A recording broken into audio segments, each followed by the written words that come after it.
140편과 시편 141편은 둘 다 다윗의 시입니다. 다윗은 어떤 사람이냐면 사도행전 13장 22절에 나오는 표현처럼 내가 이새의 아들 다윗을 만나니 내 마음에 합한 사람이라 내 뜻을 다 이루게 하리라. 다윗은 정말 하나님의 마음에 합한 사람이었습니다. 어렸을 때나 중년의 때나 노년의 때에도 여전히 하나님의 마음에 합한 사람이었습니다. 그가 이제 티네이저였을 때 형들에게 음식을 갖다 주러 갔다가 우연히 거인 골리앗 앞에 서게 됐는데 가보니까 모든 군인들이 그 골리앗 한 사람 앞에서 벌벌 떨고 있는 거예요. 그때 하나님을 모욕하는 골리앗 앞으로 달려나가 골리앗 앞에 섰던 다윗이 했던 말입니다. 너는 칼과 창과 단창으로 내게 오거니와 나는 만군의 여호와 이름 곧 네가 모욕하는 이스라엘 군대의 하나님의 이름으로 내게 가노라. 바로 여기서 싸움은 끝난 거예요. 왜냐하면 이 싸움은 사람과 사람의 싸움이 아니라 사람과 하나님의 대결이기 때문에 더 이상 게임이 되지 않았던 겁니다. 그렇게 하나님을 전적으로 의지하며 앞세우고 나갔기 때문에 나이 33세에 남쪽 유다 지파의 왕으로 즉위하면서 다른 11지파까지 이렇게 복속을 시키는 통일왕국의 대업을 7년 만에 이루게 된 겁니다. 참 신기합니다. 다윗은 정치적인 야심이 있었던 것도 아니고 통일왕국을 이루겠다는 야심도 없었습니다. 그런데 항상 하나님과 동행하니까 자기들이 다 왕관을 갖고 와서 다윗을 왕으로 삼은 겁니다. 다윗이 받은 재물의 복도 대단했습니다. 인류 역사에 다윗처럼 재물을 많이 가진 사람이 없었습니다. 부자가 되려는 욕심도 하나도 없었는데 하나님이 그렇게 복을 내려주신 겁니다. 게다가 다윗은 성경에 나오는 최고의 음악가입니다. 누가 음악을 가르쳐준 적도 없는데 그냥 악기를 연주하면 사람들의 정신이라든지 마음이라든지 스트레스라든지 무슨 악신이라든지 이런 것들이 다 치료가 될 정도로 연주를 잘한 거예요. 그것뿐만이 아니라 전쟁터의 용장인데 감성적인 시까지 성경에 100편이 넘는 시를 썼습니다. 어떻게 한 사람이 이런 멋진 인생을 살 수가 있어? 그 비결이 뭘까? 교육을 잘 받아서 가정교육을 잘 받아 그것도 아닙니다. 사도행전 13장 22절 아까 읽은 것처럼 내가 이새의 아들 다윗을 만나니 내 마음에 합한 사람이라 내 뜻을 다 이루게 하리라. 하나님께서 이루어 주셨기 때문에 그런 대단한 인생을 살게 된 겁니다. 그런데 그런 사람에게도 말할 수 없는 마음이 눌리는 더 이상 일어날 수 없을 것 같은 다 쇠잔해버린 기력이 다 떨어져 버린 마치 세상 끝에 서 있는 것과 같은 벼랑 끝에 서 있는 듯한 고난과 시련이 있었던 겁니다. 시편 140편은 정식으로 왕이 되고도 사울 왕이 죽이려고 해서 오랜 세월 동안 도망 다니면서 쓴 시고 시편 141편은 아들 압살롬에게 쫓겨서 유대 광야에서 방황하던 시절에 지은 시입니다.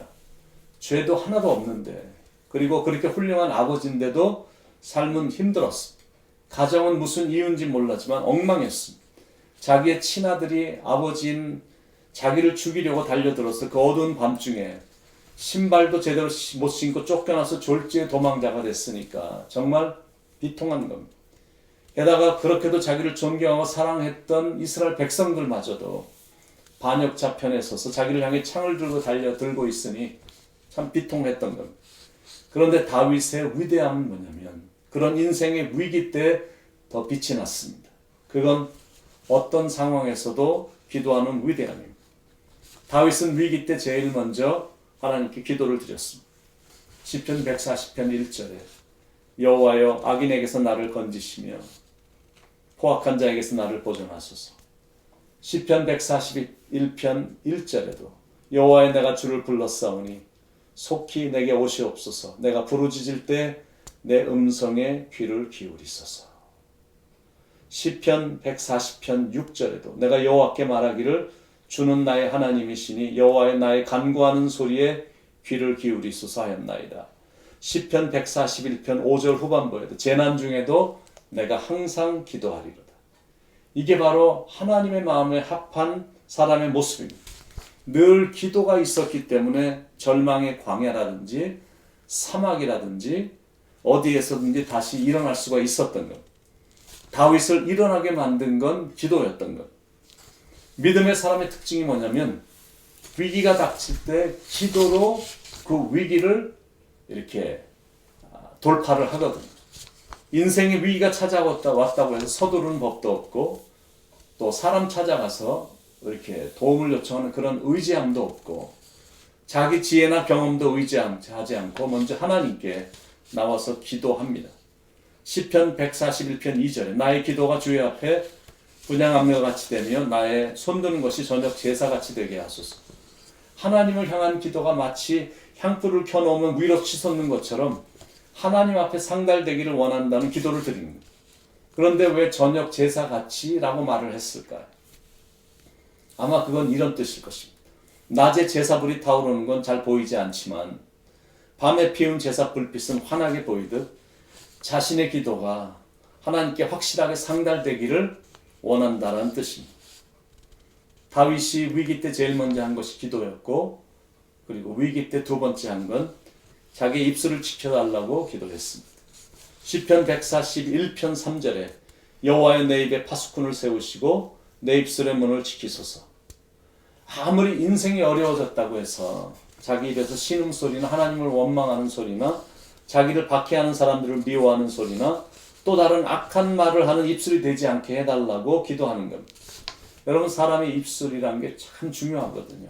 왜냐하면 말이란 건 마음에서부터 나오기 때문이고 또 사람들은 대체적으로 자기가 말한 대로 되기 때문입니다.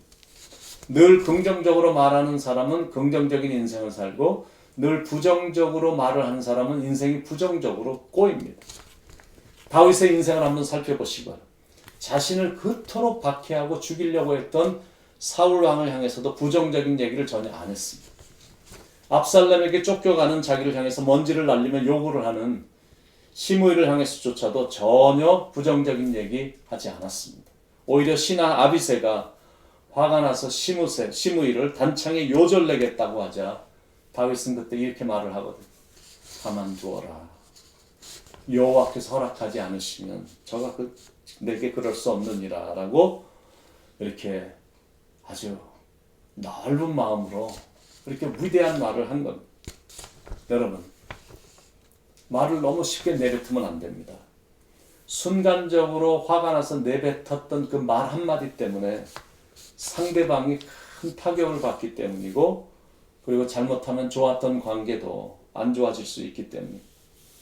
종종 보면 하나님을 믿는 사람들이 노다지 믿습니다라고 잘 외치긴 하는데 돌아서면 말을 하도 함부로 해서 상대방에게 상처가 되는 말을 곧잘 합니다. 그런 사람들은 다윗에게 이런 성숙함을 배울 필요가 있습니다. 다윗은 적군이 자기를 죽이려 하는 최악의 위급한 상황에 처해 있으면서도 입술로 범죄치 않게 해달라고 기도할 정도였습니다. 아니나 다를까 다윗은 기도한 대로 입술로 전혀 범죄를 저지르지 않았습니다. 세 번째입니다. 위기의 때 다윗이 취한 세 번째 행동은 악을 행치 않게 해달라는 간구였습니다. 시편 141편 4절에 내 마음이 악한 일에 기울어 죄악을 행하는 자들과 함께 악을 행하지 말게 하시며 그들의 진수성찬을 먹지 말게 하소서. 성경은 분명히 언급하거든요. 악은 모양이라도 버리라 라고 말할 정도. 특히 악을 즐겨 행하는 자들과 같이 있다 보면 자기도 모르는 사이에 악에 물들게 되거든요. 그만큼 악이란 건 전염성이 있습니다. 그래서 악은 아예 가까이 하지 않는 게 좋습니다.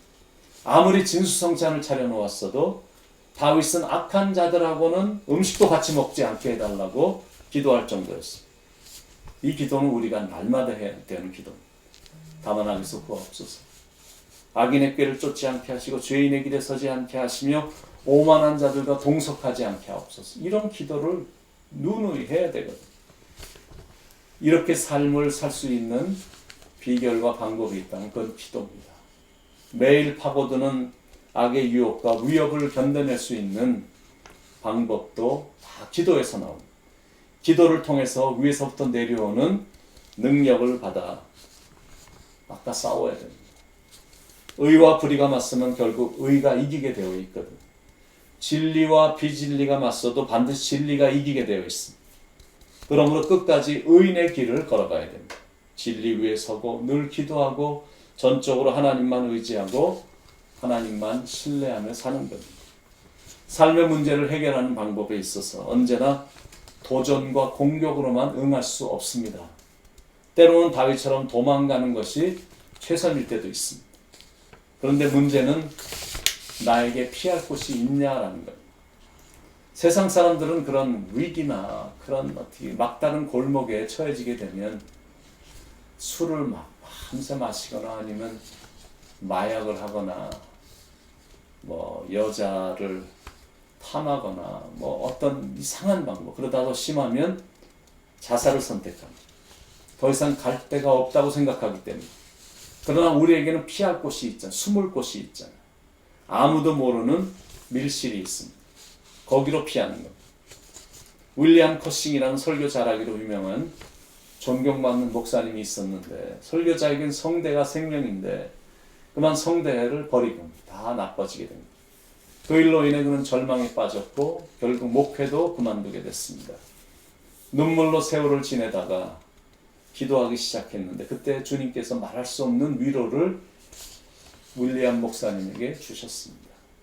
물론 목소리는 낮질 않았지만 하나님의 위로가 너무 커서 그때부터 시를 쓰기 시작했습니다. 어느 날 그는 이런 시를 썼습니다.